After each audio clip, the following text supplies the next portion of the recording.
Chapter 213, The Dark Room 6. Ancilla Keynes was a woman who always maintained her dignity as the mistress of the prestigious Lionheart family, but she wasn't insistent on keeping her dignity even in front of her beloved husband. She raised herself out of bed while rubbing her sleepy eyes. "Are you going again today?" she asked. "As you can see," answered Gilead in a feeble voice. Ancilla's heart ached when she saw her husband's sagging shoulders. Upon a closer examination, she noticed that his face was slightly slimmer compared to before. It was all because of that child, Eugene. More than half a year had passed since the child first challenged the secret ordeal of the Lionheart family. At first, he would attempt the challenge every 10 days or so, but his resting period continued to lessen as time passed.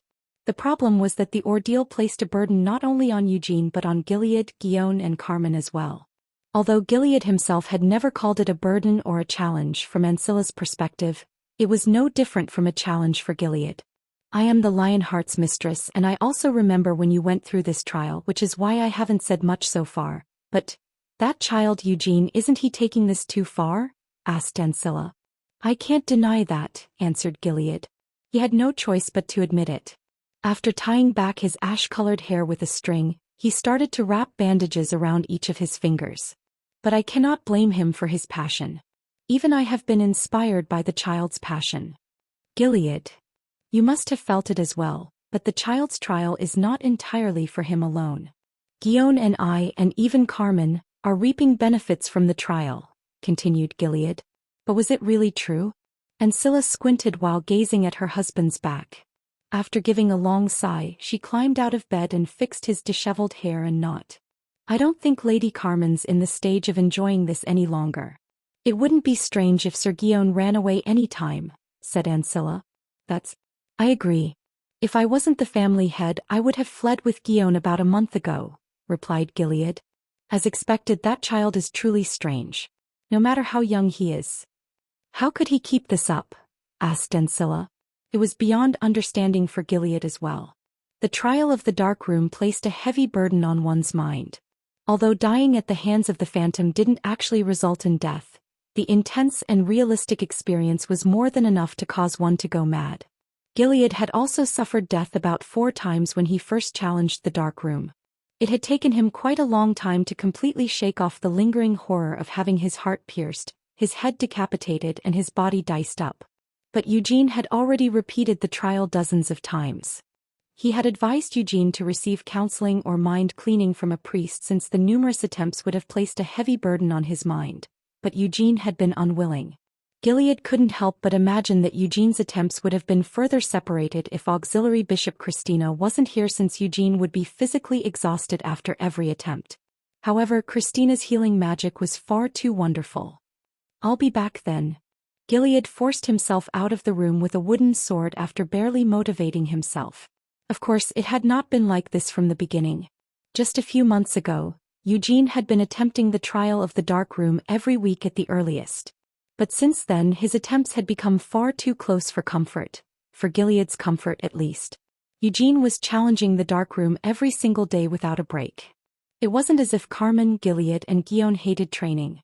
Rather, they were fond of it, just that they weren't given as many opportunities to train due to their roles and responsibilities in the family. The road to reaching 7 stars of the White Flame formula was long and arduous. Even though he was burdened with many responsibilities as the current head of the Lionheart family, Gilead had not abandoned his ambition as a warrior. Both Gilead and Guillaume longed to cross the tall wall to reach the 7th star one day. Carmen was also eager to reach 8 stars for the first time in the Lionheart's history since the founder. If hardships and trials were the required steps to cross the barrier that blocked their path to the level beyond, the battles with the Phantom eroded Eugene served as great nutrients. The 3 had to hold themselves back while the Phantom held back nothing. It only aimed to kill its opponents using whatever means possible. Without Christina's help, it was entirely possible that they would have suffered fatal wounds multiple times. At least that's how it was in the beginning. It wasn't only Eugene who gained experience from the repeated trials. Each time, those who subdued Eugene also gained new insights and experiences. It couldn't be helped that they were mentally drained, but now they could overpower Eugene without experiencing any danger or injuries. It was impossible for them to subdue Eugene one-on-one as Carmen had stubbornly hoped, but it was possible for them to deal with Eugene one-on-one for a short amount of time, though not to completely overpower him. Maybe I will reach 7 stars before the night march, Gilead thought optimistically. The dawn sky was still dark blue and the air was chilly. It was already nearing the end of autumn. About half a year remained until night march, and the northern kingdom of Ruhr was a place covered with snow all year round. He wouldn't get to experience the heat next summer. You're here. The others were already present at the entrance to the treasure room. Eugene's eyes sparkled with enthusiasm, but the same didn't hold true for the others. Even though their bodies were in pristine condition and their fatigue washed away with divine magic, it couldn't be helped that they were less motivated than before. The previous day as well as for 3 days straight before that, they had arrived here at dawn before getting to return to their rooms only at midnight. Don't you think that maybe going at it every day for 3 days is a little too much? Asked Carmen with a deep sigh. Guillaume nodded in agreement next to her while crouching. I haven't been able to return to the Black Lion Castle for over half a year already. Sir Genos is taking care of the knights under my command for now, but this isn't right, is it? I came here only a month after I was made the captain of the 5th Division, but I haven't been able to return for half a year. That's fatal. Guillaume, even if you return now, the knights belonging to the 5th Division will think Sir Genos as more of their captain than you. It's definitely a problem, said Carmen. Christina remained silent as the two conversed. Although she didn't verbalize it, it wasn't as if she was without any complaints either. Sure, her divine magic had made remarkable progress over the last 6 months. However, had the 6 months been faithful to Christina Rogerus in return?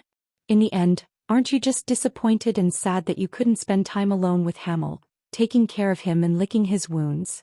Anise reproached her. Sister. Licking his wounds? What dirty absurdity is that? You fail to take metaphors as metaphors. Or maybe, Christina, did I unknowingly come to discover your shady fetishes and crooked desires? Christina didn't respond.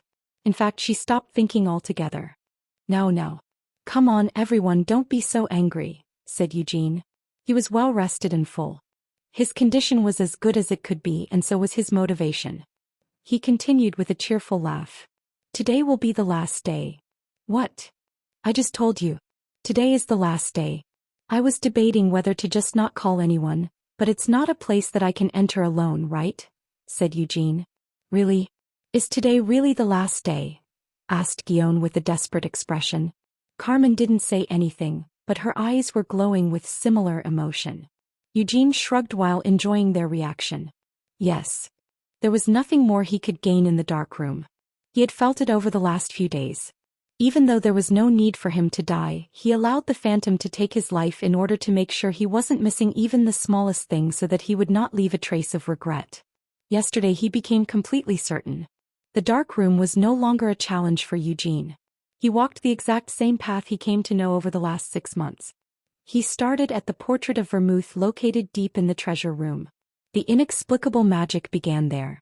He descended further down, opened the door, entered the dark room, then came to stand on the magic circle. If you could talk, I might have become attached to you. He came to face the phantom. Half a year was enough time for one's appearance to change, but Eugene mostly remained the same.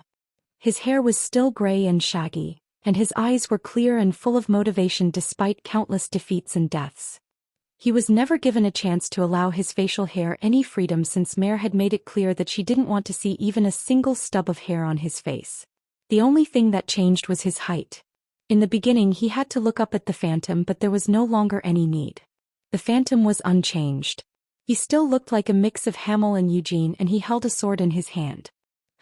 Eugene twirled the sword in his hand. I wonder if there's a need to swing this. The phantom did not respond. However, it clearly recognized the murderous intent exuding from Eugene and began to react. I've fought with you too many times. The two figures accelerated and they came face to face in an instant. The phantom charged while swinging at Eugene's neck. It was a deadly strike that left no room to respond. When Eugene first entered the dark room, he had been hard-pressed to respond to this very strike, which was only slightly fast. But that was no longer the case. Eugene took a half-step back and slightly tilted his head backward, allowing the deadly strike to only graze the air by a narrow margin. But that wasn't the end. The phantom's strike suddenly changed trajectory midair and aimed to take Eugene's head. It wasn't a simple strike either. The tip of the blade vibrated ever so slightly, showcasing the phantom's fine mana control and creating countless projections of sword force. And I can see as much as I've fought. It didn't take him much to penetrate the many strikes. In fact, it only took a single stab. He didn't even need to use a sword. His hand, which was covered with his flame, pierced straight through the dizzying barrage and grabbed the phantom's sword. So we don't have to fight anymore. The phantom's blade broke under his grasp, and the phantom immediately discarded the weapon before throwing a fist. Eugene once again took a half step back and swung the sword in his other hand. There was no sound. However, dozens of lines appeared in the space occupied by the phantom's fist. Even though the phantom was protecting itself with a dark flame, Eugene's strikes cut through the protective blaze like tofu and carved the phantom's hand and arm into hundreds of pieces. The phantom jumped back after losing an arm. Although it wasn't a conscious being, the phantom possessed an excellent sense of battle. He came to realize that he could never beat Eugene from the short exchange. As such, instead of charging once more, the phantom began to grow its flame using the white flame formula. After 6 months' worth of battles, Eugene was extremely familiar with the phantom. The phantom did not inherit memories of their previous encounters, so as the trial continued, Eugene became familiar with it but not vice versa.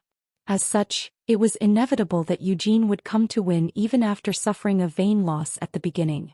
The dark room wasn't a place to only test one's combat senses and their utilization of the white flame formula. It was also a place to train one's mental fortitude as they were forced to battle again and again while experiencing death. Such mental fortitude was something Eugene already possessed, but many of Vermouth's descendants had not been trained in this aspect. Being born into a prestigious family and growing up pampered added to their weakness, in addition to the fact that they were living in an era of unprecedented peace. A competition of firepower is good too, murmured Eugene with a grin. He had long reached the level required to defeat the phantom. Nevertheless, he had repeatedly attempted the trial, and it was for a simple reason. This was the perfect place to train. Eugene was strong. If he did not restrict the output of the white flame formula, he could completely devastate a large area surrounding him simply by summoning his flames. Although the Lionheart family's mansion was equipped with all kinds of imaginable training facilities, including a place to train mana, they were unsuitable for anyone with more than 5 stars in the white flame formula to wield their mana freely. But what about this world? Even if Eugene used ignition, he didn't have to worry about any aftereffects on his body. He didn't have to worry about his surroundings when he allowed his mana to flow freely. As such, he had utilized the dark room for several months, though it also came to involve several others having to narrowly escape death each day from early dawn until late night. It had been worth it, and he had definitely gained something. The phantom allowed his flame to grow, and his white flame formula was spinning rapidly with the integration of the ring flame formula. The growing flame shuddered for a moment, then exploded. The phantom had used ignition. In response, Eugene raised his hand while keeping his eye on the phantom. He then turned his palm face up towards the sky. Unlike the phantom's explosive mana, Eugene's mana slowly seeped out from his hand. The 6 stars swirling around his heart were accelerating furiously, and in their rotation came explosions of mana, and countless cores were created in the explosions. But Eugene didn't emit the fierce mana right away. Instead, he continued to compress the mana until it formed a small dot of fierce, destructive, uncontrollable mana. Whoosh! A round sphere rose from Eugene's palm. It was a blinding white sun, and the moment it appeared, the space around it began to distort. This was a limited space created within Eugene's mind, but the sun which Eugene was imagining was close to breaking the law of this space. It was a sun made from mana that was compressed to the limit. However, this was only the limit of what the ring flame formula could create. Eugene's lips curled up into a crooked smile. The sun was the culmination of sword force, and Eugene drew new mana and covered the surface of the sphere. The empty sword was formed and applied to the sun. Eugene coated several layers of mana on the surface of the sun, and the sphere of ultra-dense mana continued to fuse and explode within. Slowly but surely the white sun was dyed black. The phantom was already ready. He was slightly more adept at utilizing all the original techniques that Eugene Lionheart possessed. The phantom had already used ignition, and the sword in his hand was amplified by the empty sword. But he could not attack. Although the phantom was without ego, it possessed battle instincts. He knew that only certain death awaited him if he attacked, and it was impossible for him to survive even by chance. He couldn't give his flesh and take the enemy's bone either. Simply, there was nothing he could do to prevent his eradication. Eclipse, whispered Eugene before throwing the black sun. The phantom could no longer stand still. As such, he concentrated all of his mana on his attack and charged toward Eugene. There was an explosion of light which made it impossible to see even an inch. Eugene didn't resist but rather just gave in to his instincts and shut his eyes close. He saw nothing but could hear the sound of the world collapsing around him. 1, 2, 3 he counted before opening his eyes. So this is how it is, grumbled Eugene before touching the floor with his hands. This was the first time he actually killed the phantom, so it was also the first time he got to see how he had been sprawled on the ground before being transferred to the mental world. It appeared that he had passed out the moment he walked into the magic circle. After raising himself up, Eugene looked around his surroundings. He took cautious steps just in case, but he wasn't dragged off to the mental world again. It should be a pass, right? Whispered Eugene before striding forward. During the last 6 months he had heard from Gilead, Guion and Carmen about what came after overcoming the dark room. Once he defeated the phantom and went forward, a flame would appear. Once the challenger took the flame into their body, the 6th star of the white flame formula would be completed and transformed. A flame. He walked for a while, leaving the magic circle far behind. He could see nothing in his surroundings. The power of Eclipse couldn't have been so strong that it broke the magical composition of the dark room, right? He worried for a second and couldn't shake off the concern. Eclipse had been far too strong even by Eugene's standards. In terms of pure power, it exceeded any technique Eugene had possessed in his previous life. What if I really did break it? What if I don't get to meet this flame? Is my white flame formula going to be forever incomplete? Fuck, is it really my fault for being too strong? Eugene cursed with a frown. However, he came to a sudden stop. Before he knew it, something had appeared in front of Eugene, but it wasn't the flame he was expecting. Instead, it was a man sitting in a black chair. Vermouth. The name that slipped his tongue belonged to his friend from 300 years ago. Chapter 214, The Dark Room 7. Eugene took a few steps forward but made sure not to get too close to the figure. Instead, he stopped himself only a moment after he started walking. He could feel his startled heart thumping rapidly. He felt as if the world was swirling around him, and only a single phrase managed to find its way out of his lips. "Hey, you little bastard." Eugene didn't hold himself back. In fact, he had no reason to do so. Vermouth deserved much worse, and not just curses either. Even if Eugene decided to slap and strike him, Vermouth only deserved to accept whatever he was given. But Eugene couldn't grab him by the collar. It wasn't that he had grown a soft spot for Vermouth after parting for 300 years, but because what appeared in front of him was only a vision of Vermouth. "You who stand before me now," said Vermouth. It was unmistakably only a vision, but he looked vivid, as if Vermouth really was sitting before Eugene's eyes. However, Eugene couldn't sense Vermouth's presence. Eugene wondered which time period the vision belonged to. His hair looked tidier, and his attire was cleaner than when they had entered the castle of the Demon King of Incarceration.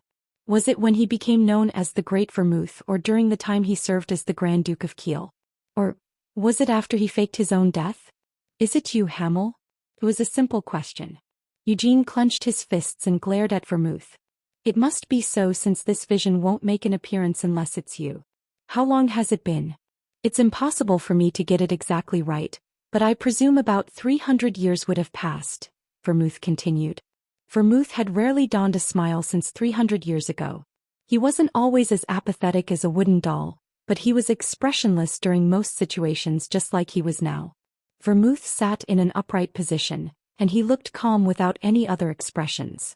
Vermouth looked exactly as Eugene remembered, which aroused complicated emotions in Eugene's heart. Like the portrait from 300 years ago, the vision in front of him wasn't actually Vermouth, but Eugene could feel Vermouth deeply from this vision. "Hamel, you must be throwing some awful curses at me right now. I've never thought it pleasant to hear you curse, but now I miss it. That's why I feel slightly regretful. I'm curious as to what kinds of curses you're throwing at me right now," continued Vermouth. "Motherfucker." You must have noticed by now. The one in front of you now is me from hundreds of years ago. I cannot see you and I cannot hear you. I can only speak to you unilaterally. But don't be so angry. Don't be so angry. Eugene felt absolutely flabbergasted. He couldn't help but scoff. At least you recognize that I should be angry at you, right? He knew it would do no good, but Eugene flipped his middle finger at Vermouth's vision anyways. What should I talk about? Where should I start? Knowing how impatient you are, I'm a little afraid that you might just walk away without listening to what I have to say, said Vermouth in a quiet voice before clasping his hands and placing them on his knees. He closed his eyes, then took a moment before continuing. I have many secrets, Hamel. And I cannot confide you with everything. I have no intention of doing so and I shouldn't either. So this conversation won't answer all of your questions.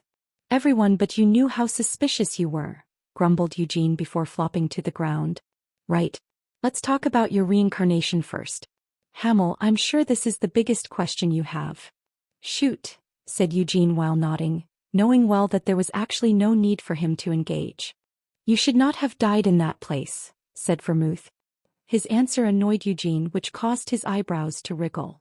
But Eugene held back the spewing curses and kept his emotions under control. Vermouth continued, but it's impossible to reverse it. Hamel, you probably thought it was better for you to die in that place. In fact, your body was being destroyed each moment you were climbing the Demon King's castle. You probably blamed it on your recklessness. Why are you saying such obvious things? Grumbled Eugene, clicking his tongue. He had already contemplated it more than a dozen times, but his conclusion never changed. Hamel had died in the castle of the Demon King of Incarceration because he had been reckless and weak. Sienna and Anise had warned him about the dangers of ignition, but it had been impossible to clear the way in the hellish castle without using ignition. And I know you're not going to like my next words, but I'm just going to tell you what I think. Hamel, you died because I failed to protect you, said Vermouth without a single change in his expression. Unwilling to let his comment pass, Eugene jumped up and glared at Vermouth. You son of a bitch, what are you saying? Eugene's expression distorted and anger flared from deep within his heart. It was a different type of anger than what he experienced at the Fount of Light. This was the feeling of humiliation. He died because Vermouth failed to protect him? Who are you to say you had to protect me? They had not shared such a relationship, and Eugene had not wanted such a relationship either. It wasn't just Eugene either. Everyone who fought alongside Vermouth 300 years ago would have been the same. Indeed, Vermouth had been strong. He had been so incredibly strong that it was hard to believe he was human just like everyone else. However, none of the four who fought alongside Vermouth would have ever wanted protection from Vermouth. No one wanted to be a burden to Vermouth, and on the battlefield all five of them were equal. Everyone stood at the forefront, and if someone took the lead, the others took their sides and back. Hamel, are you angry? Asked Vermouth. Eugene glared at him in return. He knew that Vermouth wasn't actually there and that the vision was simply a recording from a long time ago. Even so, Vermouth was staring directly at Eugene after raising his head. Eugene could tell from his eyes that Vermouth had been completely convinced that his comment would have made Eugene jump out of his seat in anger. I was also angry at that time, continued Vermouth. His mouth curled up into a smile. Knowing how proud you are, you must be angry that I said I had to protect you. But do you remember how you died, Hamel? You died to protect me even though there was no need to do so at all. Eugene was struck dumb. You must have known at that moment. You didn't have to throw yourself away for me, Hamel. You just needed a place to fall. You threw yourself away because you thought you would only be a burden for the rest of us if you carried on. So you tried to save me when I wasn't in any danger. Was that a satisfactory reason for your death? Eugene couldn't respond. He knew that Vermouth was speaking an undeniable fact. You were selfish, Hamel. You used me as an excuse to fall, even though you didn't have to protect me. You only needed to protect yourself, but you chose not to. You died instead. So it can't be helped that I have regrets that I couldn't protect you, continued Vermouth. Bitch, grunted Eugene before settling back into his seat. After a brief silence, Vermouth shook his head before lowering his gaze and staring straight ahead. Although his gaze wasn't completely in line with where Eugene was, neither of them cared very much. Let's continue. Hamel, you ended up dead and our journey came to an end at that point. I'm sure you are familiar with the state of matters in your current era. I made an oath with the demon king of incarceration, and the war came to an end. What was the oath? Eugene asked. For the battle itself. It was hard. It was impossible to win. Would it have changed anything even if I were there? I was completely broken. You know that it was impossible for me to fight properly. It wouldn't have changed anything even if I were there. I wouldn't have been any help in the battle against the demon king of incarceration. Eugene tried to justify his actions. I can't tell you anything regarding the contents of the oath, but at that time, it was the best I could do.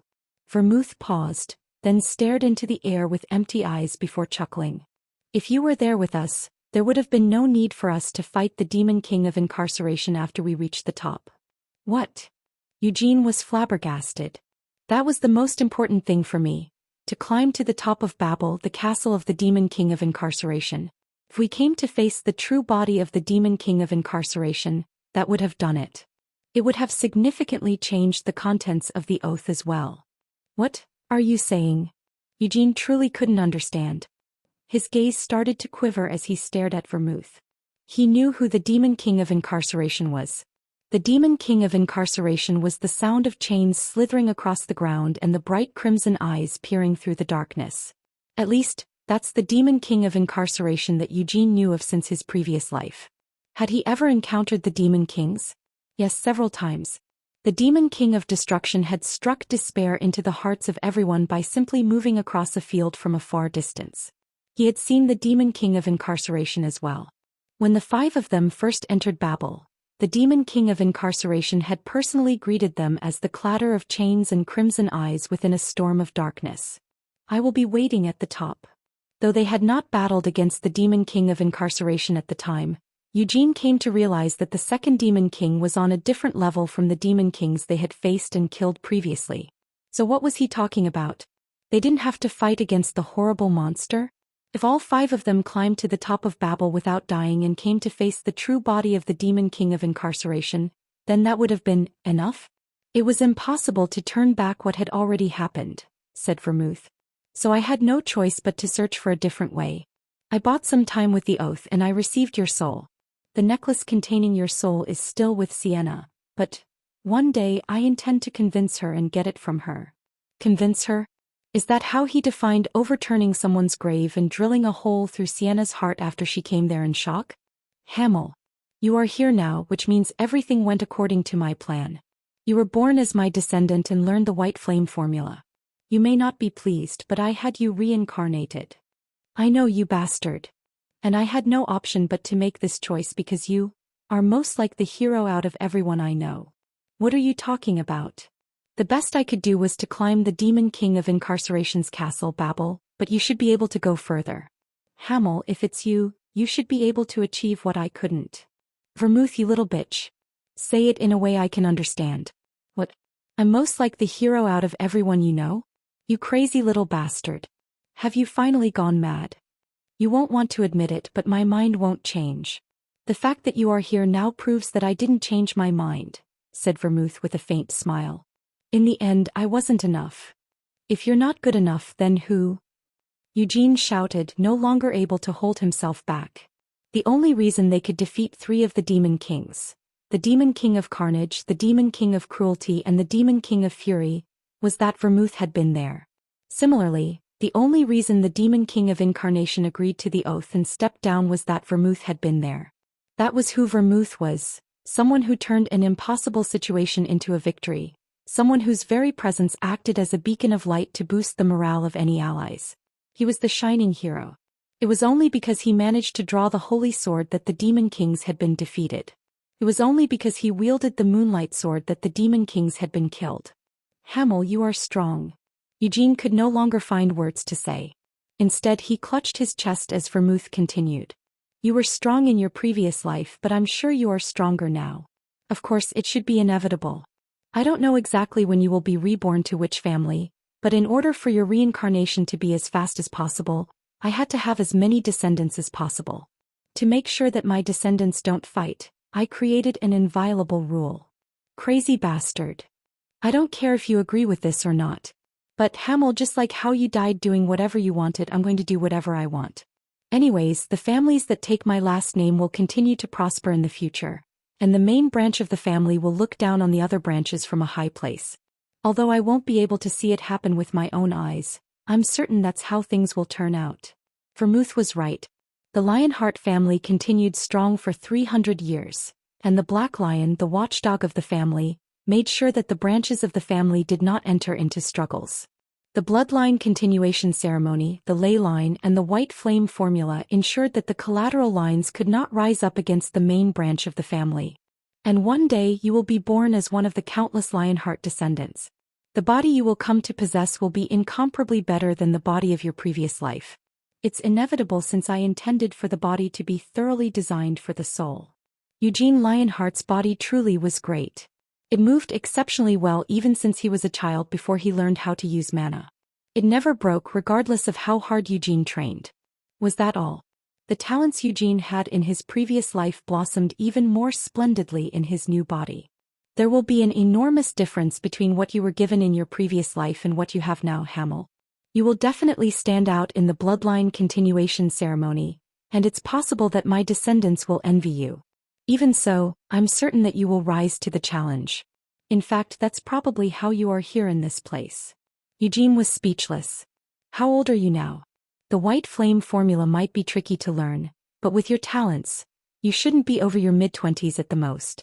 Have you seen the weapons in the treasure room? Some of them are probably already in your hands.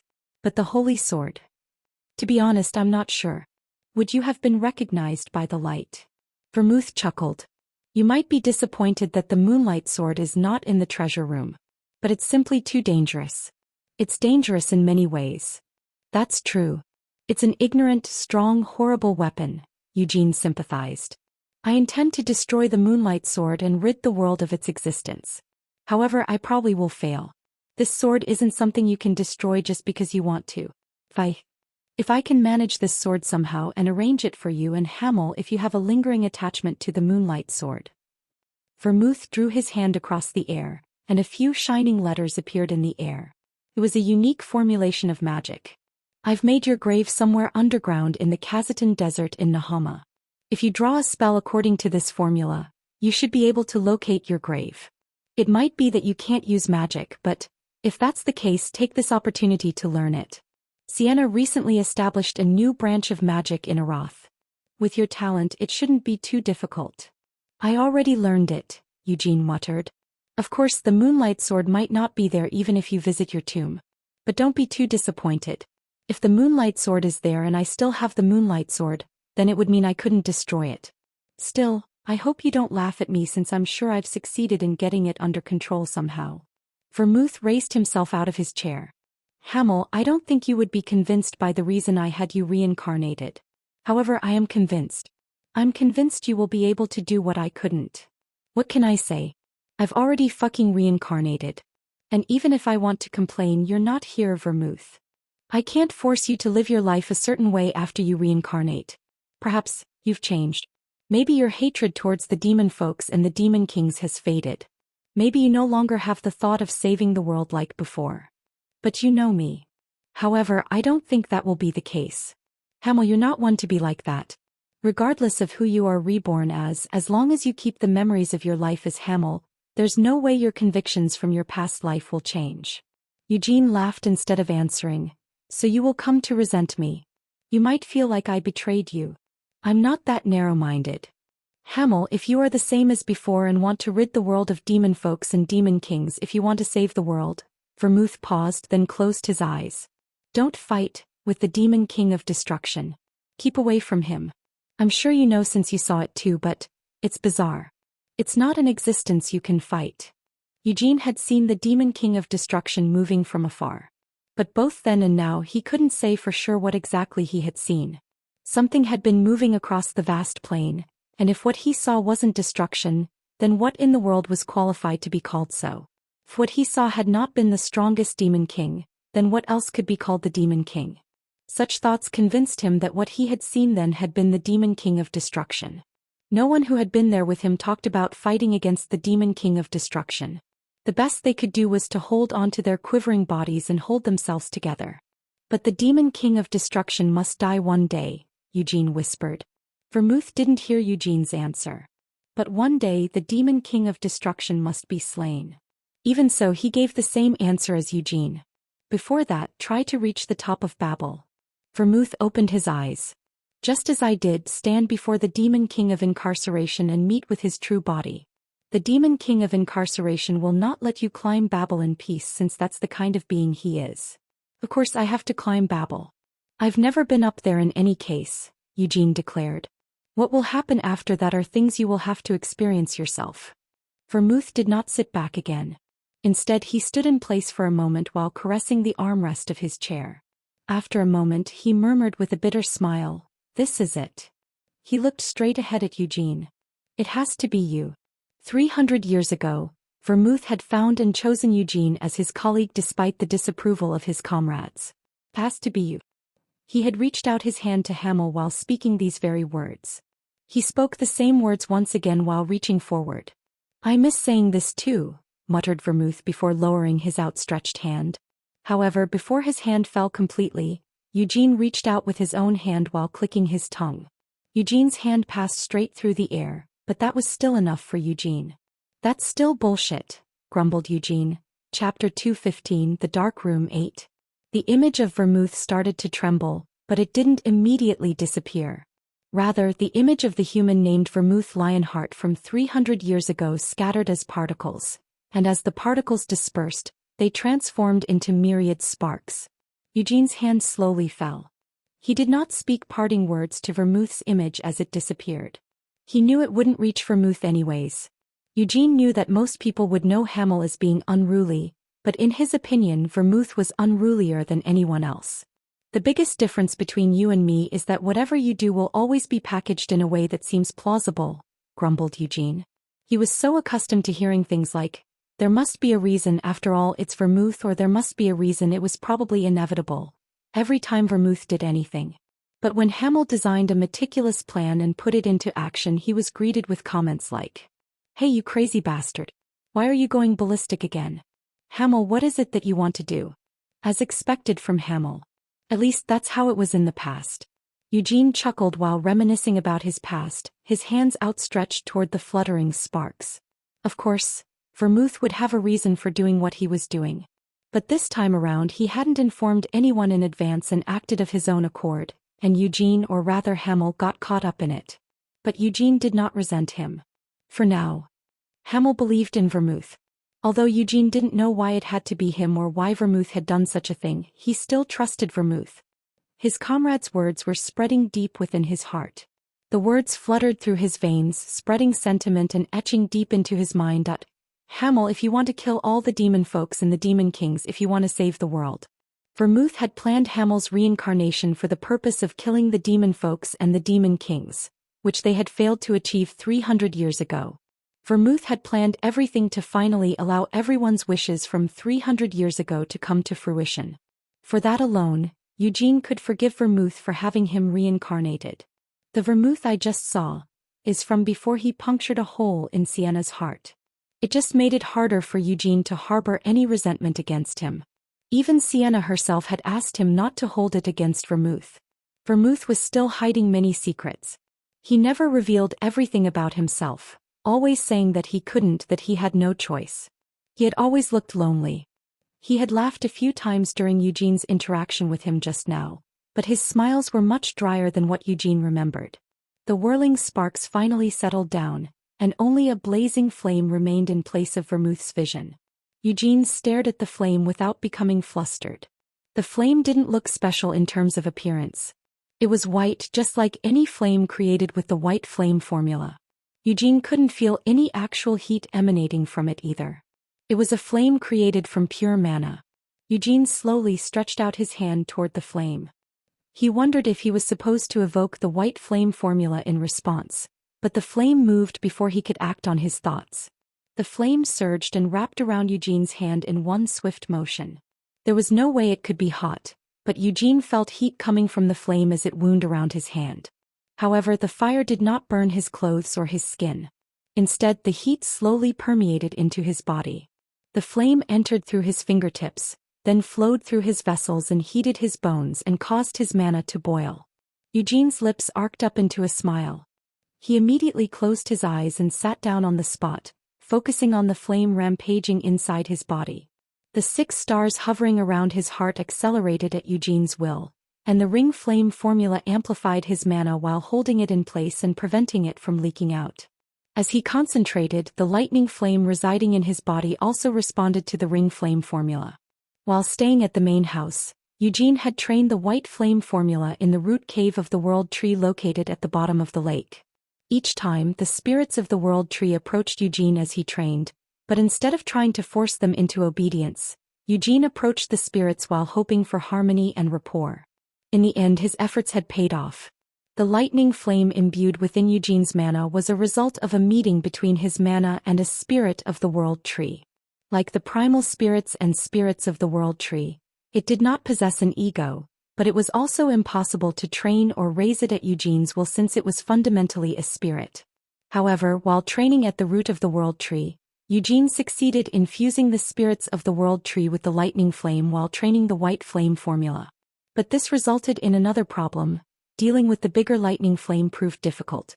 The damned lightning flash was slightly different from mana, making it difficult for Eugene to control. So Eugene ultimately sealed the matured lightning flame deep in his core, though he released it partially whenever the need arose. Pray. The lightning flame erupted freely, causing Eugene to feel dizzy for a moment. But Eugene maintained an iron grip over his consciousness and guided his mana. The eruption of the lightning flame caused Eugene's own flame to flare greatly, which in turn caused the newly acquired flame connected to Eugene to explode as well. Although this flame did not belong to Eugene by nature at this moment, it resonated and breathed with him as if it were born to him. The flame continued to seep inside Eugene. Eugene had no use for his sight at the current moment, so he closed his eyes and contemplated the events that he was currently experiencing. Even though he had not activated ignition, he found that his cores were moving in an unusual fashion. They were rotating faster and faster without an end, and the mana contained within also continued to blast without an end in sight. The flame that seeped inside caressed his cores and refined them, changing the nature of the explosions held within. It hurt like hell. The newly acquired flame and the explosions stimulated the 6 cores, and the lightning flame exploded at random intervals while attempting to permeate the flame of Eugene's white flame formula. Was this what he was supposed to be experiencing? Eugene couldn't tell. What if the wildfire and the lightning crippled him instead? However, his doubt and worry lasted for only a moment. In the end, everything was happening inside his body, so even if he became crippled, it was because he had failed. Even though he was faced with an unexpected, tense situation, Eugene still burdened himself further with such thoughts. Nevertheless, he could rest easier thinking it was up to him because although it was slightly cliched, Eugene believed in himself. He was awakened from his semi-comatose state due to a strange sound coming from inside his body. How long was I doing this for? He remembered staring at the flames, then closing his eyes once he found it unnecessary. He remembered handling the flame that permeated his body, then sitting down on the spot to concentrate better. That was where his thoughts trailed off. There had been no need to think afterward. He had been wholly concentrated, but for what? Had he been trying to control the flame? Or had he been trying to stop himself from completely blazing like tinder? Well, that's not important. He had been concentrating, though he didn't know to what extent. Then he had been jolted from his concentrated state by a sound. The sound of a joint cracking or... No, that wasn't it. It had been the sound of something crushing and breaking. What broke? His cores, the 6 cores that had been spinning and accelerating around his heart, had broken. Cores acted as the source of mana produced in the body. When one's cores were broken, it would result in them losing all of their mana and never being able to handle mana ever again. However, Eugene's mana wasn't scattered at all, even though his cores had been smashed. It was because they had reformed. Although his cores weren't as distinct in shape as before, they shone brighter and rotated quicker in response to Eugene's mana. The Lionheart family's white flame formula allowed the user to express their mana in the unique form of a flame, and its method of distinguishing between achievements was different compared to other mana training methods as well. The white flame formula used the classification of stars, counting the dividing cores around one's heart as stars. Currently, there really were 6 stars around Eugene's heart. His original cores had broken and new ones had risen as stars. His flame subsided. Phew. Eugene opened his eyes while exhaling a long breath. There was a strange smell. Eugene sniffed around while looking down at himself. He was appalled by what he found. His whole body was damp. Was it sweat? Oh, it wasn't just sweat. There were some dark impurities mixed in with the sweat. Eugene jumped up from the ground while freaking out. No way. Did I lose control because I was so tired? Fortunately, it wasn't quite that. Eugene gave a deep sigh before throwing off his clothes. He noticed that something similar to dead skin fell to the ground whenever he moved his body. Huh. He paused in the midst of taking off his clothes and rubbed his skin with his hands. His pale skin peeled off like scales, and the newly exposed skin was as white and bouncy as a child's. Restructuring of the body. It's not what I was aiming for and not something I need at my age either. Nevertheless, it must have turned out like this because my body must have judged it was necessary. He couldn't figure out the exact reason for the restructuring, but Eugene gave a joyful smile. It wasn't just his skin. No matter how skillful Eugene was in manipulating mana, he couldn't rid his body of all the impurities. There had been impurities deep within his body that could not be burnt away by mana, and such impurities had been most heavily accumulated in his cores. All the existing cores were smashed apart. I guess all the impurities were expelled in the process. Eugene stood up and moved around. His body had originally been light and powerful, but he felt like a stranger in his own newly structured body. He almost doubted if his body really had been light and powerful before the transformation, and the sense of incompatibility he felt proved that his body had improved. It's nice, muttered Eugene before taking note of his cores. The 6 stars of the white flame formula had rotated at all times, and the same was true now. Eugene's stars were still spinning. When Eugene willed it, the 6 stars shone brilliantly and chased after their tails. Within their rotations, new stars exploded and created a nebula. The lightning flame was roused along with his mana. Instead of circulating separately, the flame was embracing the lightning. Eugene silently observed the phenomenon. The white flame formula was given its name because it formed a white flame of mana. But if it was called the white flame formula solely based on the appearance of the flame it produced, then what Eugene produced now could not be called the white flame formula. I don't like this, Eugene muttered sincerely. The flame Eugene created now was close to a dark purple, which wasn't white at all. To be honest, Eugene didn't care much for such a change. The color of the flame? What did that matter? As long as it was stronger than before, it was a matter of celebration. However, the problem was Carmen Lionheart.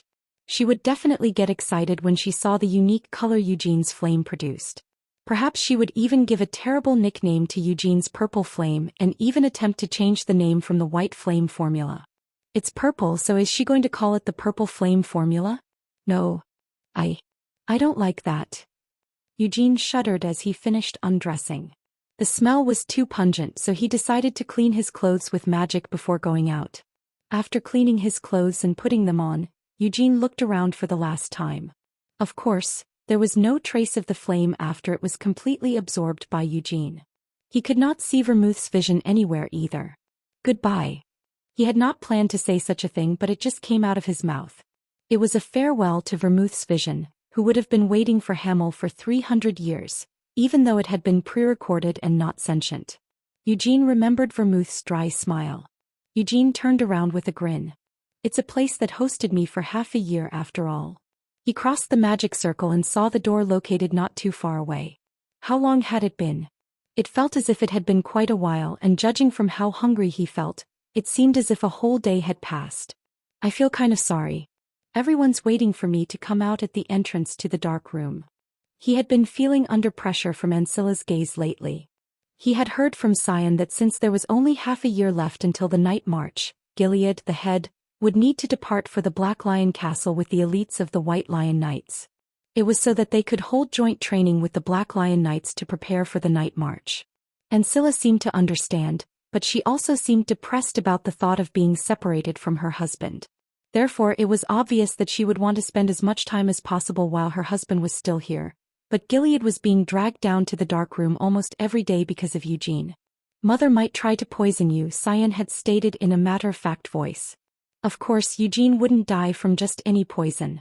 However, the mistress of the Lionheart family wouldn't conjure up just any regular poison, would she? Should I just send her on vacation to a scenic resort? Eugene wondered. He could send her away, just her and Gilead. Ancilla wouldn't openly show how happy she was, but she would certainly accept the trip as a gift if he insisted. Eugene felt no filial piety toward the two, but he still considered Gilead and Ancilla as close relatives. Eugene opened the door. So the least I can do for them is to... His train of thought was suddenly interrupted by something lunging at him.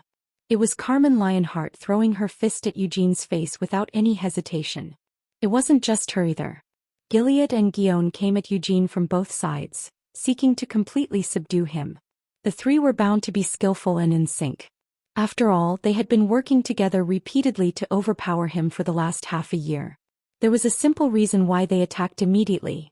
Eugene had been in the darkroom for too long.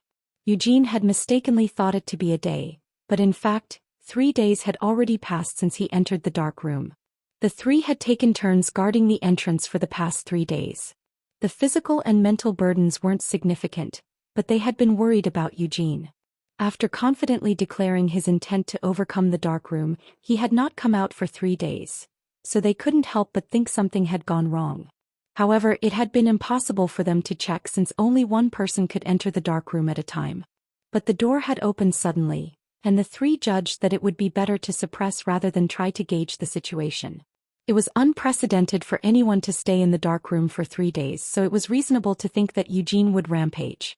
Eugene did not know all these details, but the combined attack of the three was too fierce. He could not find an escape, and the attacks were too fast for him to try to speak out. So Eugene was forced to evoke his flame instead. When he stomped his feet on the ground, purple flames erupted around him. Then he accelerated using lightning flash and escaped through a fine crack in their formation. It's me. It's not the phantom, it's Eugene. This flame. A glimmer appeared in Carmen's eyes and Eugene's face distorted.